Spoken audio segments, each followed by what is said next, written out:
online valuations here to stay? They seem to be the way forward at the moment. Do you think they're likely to stay? Great question. To echo what Amy said there, the last few weeks have been really changing, and we've had a lot of inquiries and people buying Akaboom. Even yesterday, we had 2 new people kind of sign up to encourage more online valuations to go into their diary.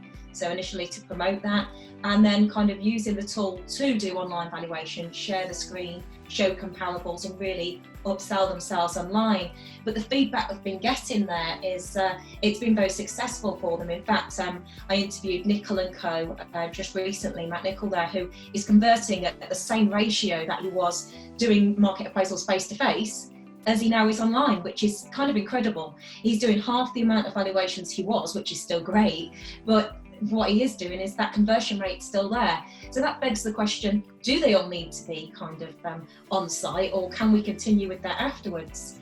Some of my other clients that are kind of, I would say, proactive and progressive and still, again, to echo Amy there, with offers and kind of contracts signed, are already investing in kit so that when they do go back, they can offer a bit of a hybrid model in terms of offering maybe an initial online market appraisal and then followed up by an on-site one.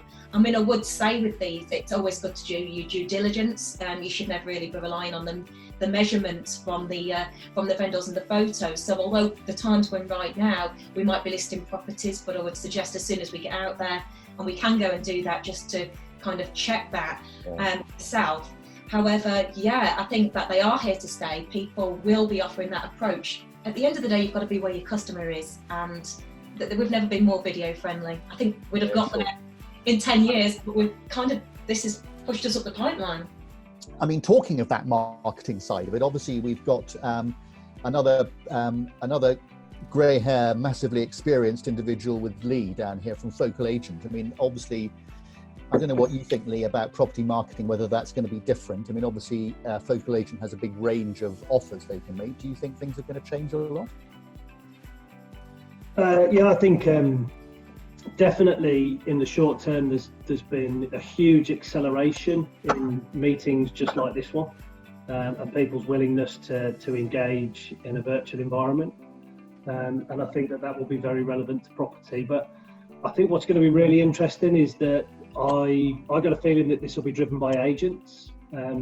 Agents' desire to interact more effectively with customers. Just to pick up on Amy's point on prospecting, what's been fascinating about the conversations we've had with agents is their engagement during a smart viewing and their ability to interact whilst they're sharing visual content with potential buyers. Isn't necessarily always about the property that they're being shown. It's about that opportunity to build a relationship and extract a valuation opportunity or a mortgage appointment opportunity, or just developing a relationship in a really early stage to qualify who the hot prospects are.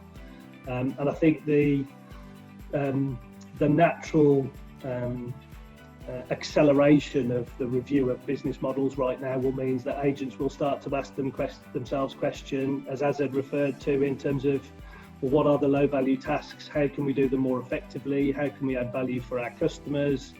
Why do we want to arrange a viewing when a buyer phones to have a conversation? We then phone the seller, we speak to a buyer, we follow the viewing up. We tend to give the seller some feedback. 5 pretty low value calls in terms of the impact that is driven versus 1 really high value prospect engagement that allows us to develop a relationship with a future customer. So I think virtual environments are definitely here to stay. We'll see them in all sorts of industries moving forward, and property will be no different. I think it will naturally be more commercially visible in lettings, because I do think we will have people make decisions on whether they let a house in high volumes based upon virtual viewings. But I think the agents will drive a lot of value out of virtual viewing conversations and be able to extract a lot of future business. Yeah. Sorry, Amy, I think you had your hand up there. Did you want to make a point? Yeah, I just wanted to reiterate, actually, it's interesting what Lee's just been saying, because I had a very interesting conversation with one of my fairly large clients yesterday.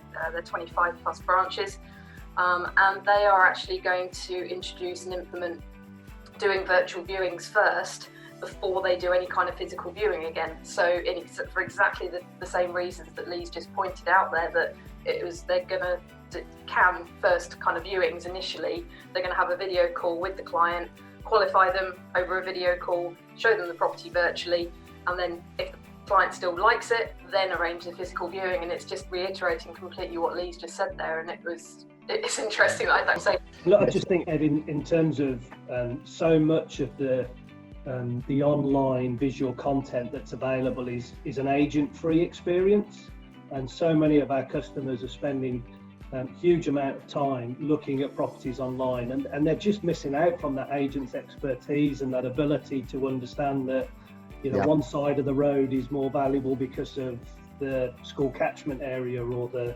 environment that it backs onto, and I just think the opportunity now for agents to add genuine value with a human interaction at the right stage, because there'll be less physical visits. And I think the physical visits will be consumer driven to start with as well. There are a lot of people that won't want to go back out into physical environments unless they're necessary.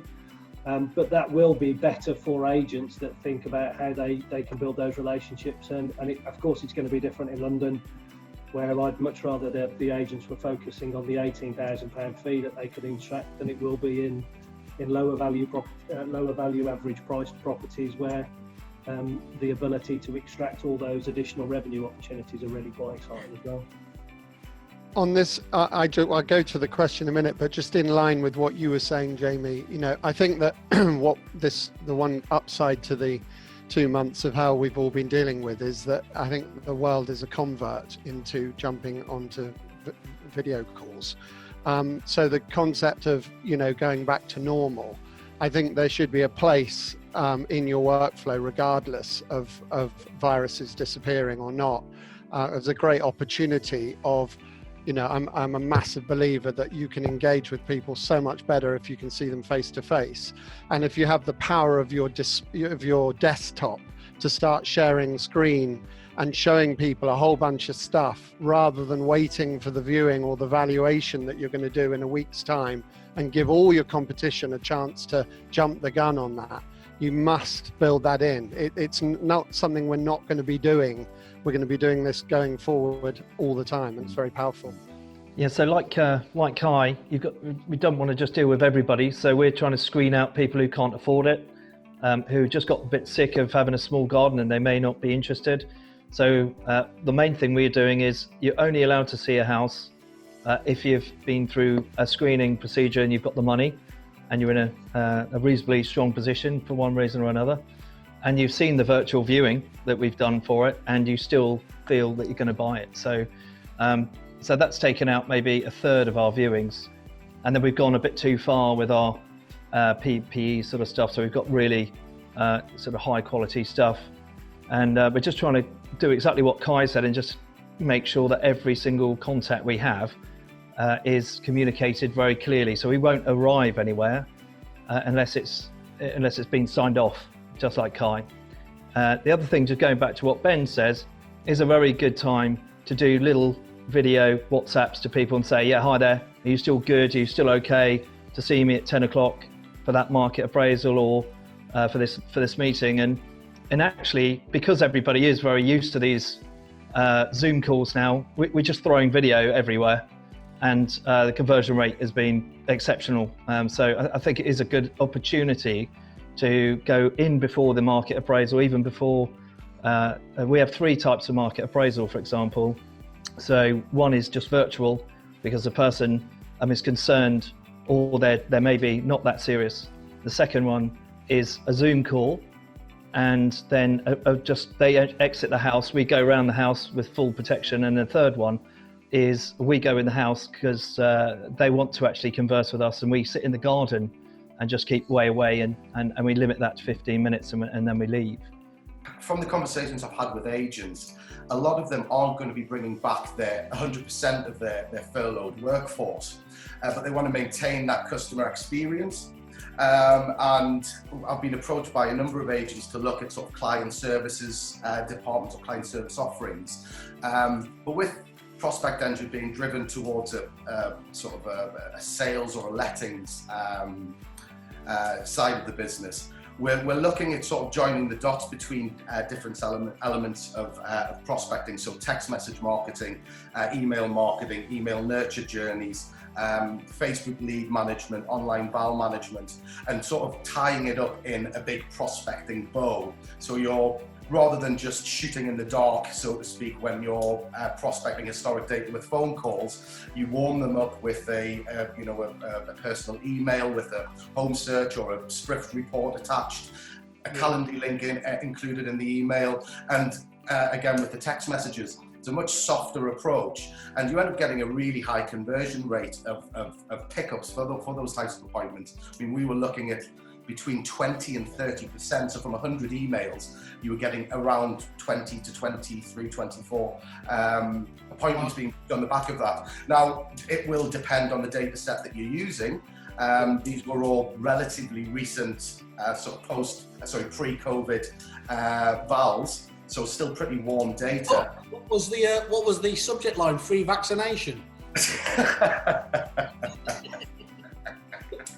Indeed. So it's, I think this type of marketing will continue, and especially that soft approach where you can actually book in a Zoom consultation, I think is great, and we'll be here to stay.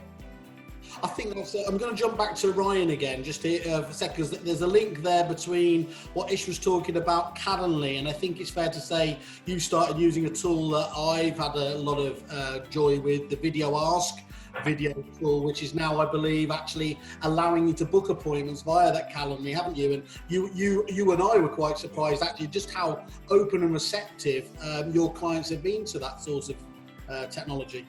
Yeah, we used it on a virtual tour in a lettings property recently, and it was amazing to see people actually replying by video, because I didn't think that the clients, obviously everyone's getting a bit more used to Zoom meetings and FaceTime, house party apps and all that type of stuff, but I wasn't expecting such a high percentage of people to respond by video. I know you do, Whaley, but that's because you're a narcissist and you like to be on the screen. I wasn't expecting it from the clients, and yeah, it's been really good. And it's how we link that up then with Calendly to book appointments. But I see that Video Ask in particular as a great way of building rapport, being their agent before they need an agent, providing relative content, and having a two-way system where they can actually book straight in with us and make it really, really frictionless.